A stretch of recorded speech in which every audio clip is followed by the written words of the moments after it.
Last class में हम probability की बेसिक थ्योरी की बात कर चुके हैं, उसके मीनिंग की बात कर चुके हैं और उस कॉन्सेप्ट को हम अच्छे से समझ चुके हैं। आज की इस क्लास में हम बात करने वाले हैं कि हम प्रोबेबिलिटी को किस अलग अलग ढंग से रिप्रेजेंट कर सकते हैं या किस तरह से उसका इंप्रेशन हम बता सकते हैं। एक कंडीशन वो कौन सी हो सकती है जिसके अकॉर्डिंग हम कोई भी प्रोबेबिलिटी को हम एक्सप्रेस कर सकते हैं। तो उन सब चीज़ों को आज हम यहाँ सीखेंगे और उसके बाद हम फंडामेंटल थ्योरी की बात करेंगे, जहाँ एक बेसिक कॉन्सेप्ट है, उस कॉन्सेप्ट का मैथमेटिकल जो एक्सपेक्टेशन है वो कैसे किया जाता है, उसको आज हम यहाँ सीखेंगे। सबसे पहले बात आती है कि प्रोबेबिलिटी को हम किस तरह से एक्सप्रेस कर सकते हैं। उसके लिए मैं वैसे एक बेसिक बात बता चुका हूँ कि प्रोबेबिलिटी जो कोई भी एक इवेंट होना या ना होना जो देखा जाता है वो 0 to 1 के बीच में ही हमारा आंसर आ सकता है। कि अगर कोई काम होगा तो उसके चांसेस अगर 100% है कि वो काम होना ही होना है तो वो 1 हो जाता है, और अगर उसके चांसेस नेगेटिविटी में है 100% कि वो काम नहीं होगा तो वो 0 हो जाएगा। अब बात ये आती है कि एक्सप्रेशन ऑफ प्रोबेबिलिटी हम कैसे कर सकते हैं। तो इसके लिए कुछ बेसिक चीज़ें हैं, कंडीशंस हैं, जिसमें हम कह सकते हैं कि एक तो हम रेशो में प्रोबेबिलिटी को एक्सप्रेस कर सकते हैं। इसके अलावा हम इसको डेसिमल में बता सकते हैं। इसके अलावा इसको हम फ्रैक्शन में कह सकते हैं। इसके अलावा हम इसे परसेंटेज में भी बता सकते हैं।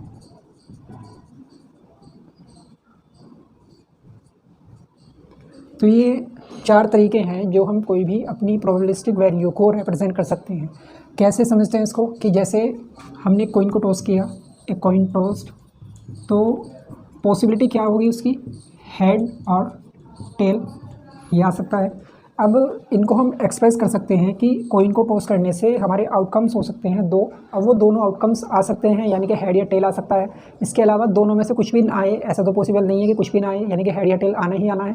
तो उस कंडीशन में ये कहेंगे कि इनका जो रेशो होगा वो ये होगा कि कॉइन को टॉस करने से हेड और टेल आने के चांसेस इक्वल हैं। तो इक्वली में हम इसको बोल देते हैं 1:1।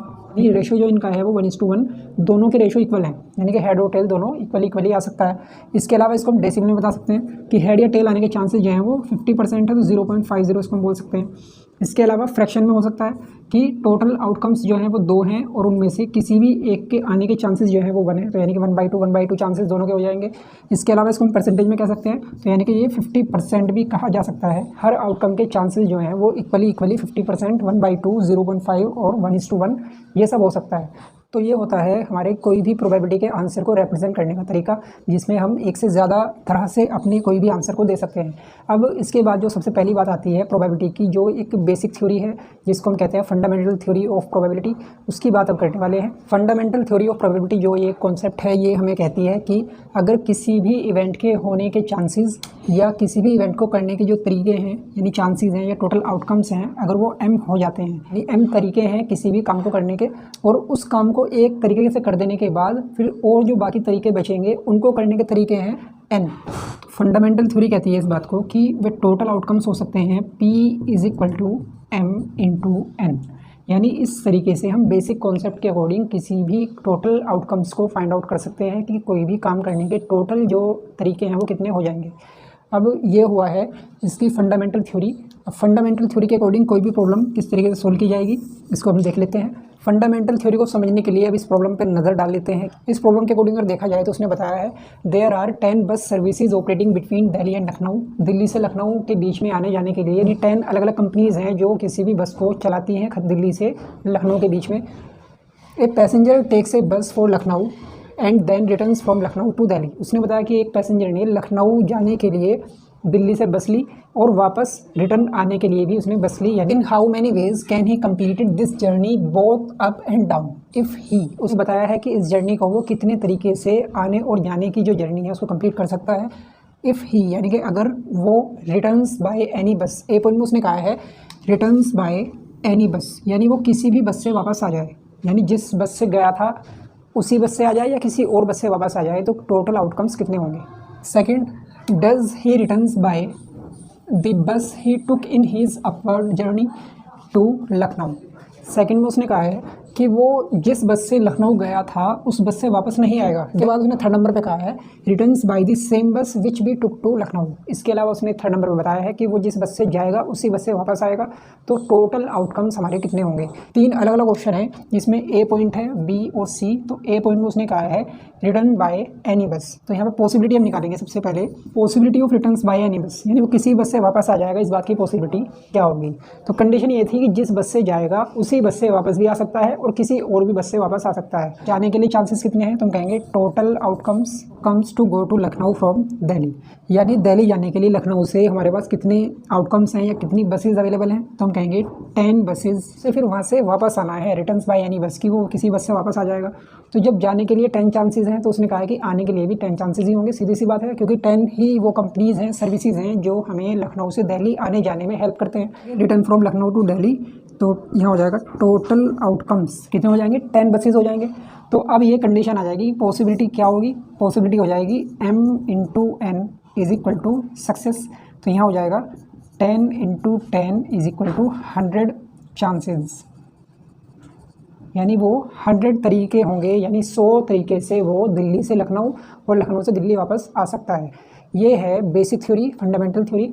अब इसको थोड़ा सा हम डीपली समझ लेते हैं कि ऐसा हुआ कैसे। दिल्ली और ये लखनऊ, ये 2 शहर हमारे पास हैं, इसमें बस हैं 9, 10।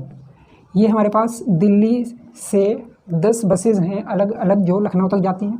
ऐसे ही लखनऊ से सेम वही बसेज हमें वापस दिल्ली लेके आती हैं। दिल्ली से लखनऊ जा रहा है वो इस बस से जा रहा है, कंडीशन ने मान लिया कि B1 से जा रहा है, तो जाने के लिए वो इस बस से जा रहा है, लेकिन चांसेस तो उसके पास पूरे 10 है, यानी वो इन 10 में से ही चूज़ कर रहा है। B1 को जो उसने चूज़ किया है वो इन 10 ही आउटकम्स में से चूज़ किया है कि किसी भी काम को करने के जो हमने आउटकम्स बताए थे वो M थे। जब वो बस स्टैंड पे जाएगा तो उसको मिलेगी वहाँ पे 10 अलग अलग कंपनीज़ की बस, तो वो किसी को भी चूज़ करके बस में बैठ जाएगा। तो हमने माना कि वो पहली वाली ही बस में जाके बैठ जाएगा।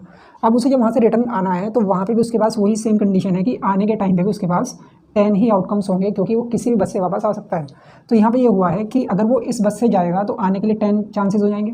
जाने का टाइम 1, जाने की कंडीशन 1 है, आने की कंडीशन 10 है, तो इस तरह से हो जाएगा 1 इंटू 10, 10 हो जाएगा। अब हमने माना कि अगर वो B1 के बजाय B2 से जाए तो जाने के लिए 1 कंडीशन, आने के लिए फिर से 10 कंडीशन हो जाएंगी, तो फिर से हो जाएगा 1 इंटू 10, फिर से 10 हो जाएगा। इसी तरह से सबके लिए 10 चांसेस बनते चले जाएंगे, और टोटल जो होंगे वो 10 के लिए 10 ही, यानी कि 10 इंटू 10, यानी कि सबके 10 होते चले जाएंगे। तो जब 1 इंटू 10 होके 10 ये 10 टाइम्स आ जाएगा, तो टोटल जो आउटकम्स बनेंगे वो 100 बन जाएंगे।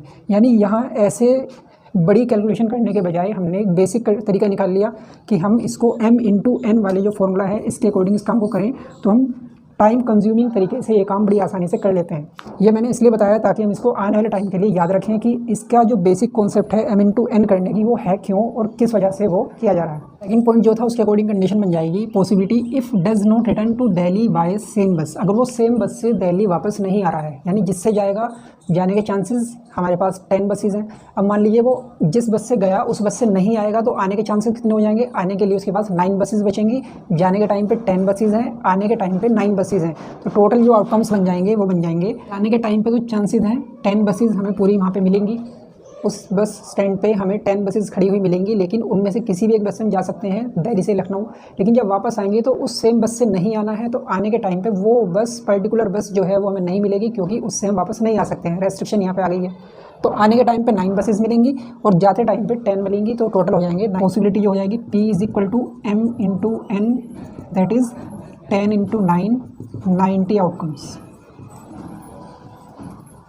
जो ये थर्ड वाली कंडीशन है इसमें ये बताया था उसने कि रिटर्न बाय द सेम बस विच बी टुक टू लखनऊ, यानी लखनऊ जाने के लिए जो बस हमने ली थी सेम उसी बस से हमें वापस भी आना है।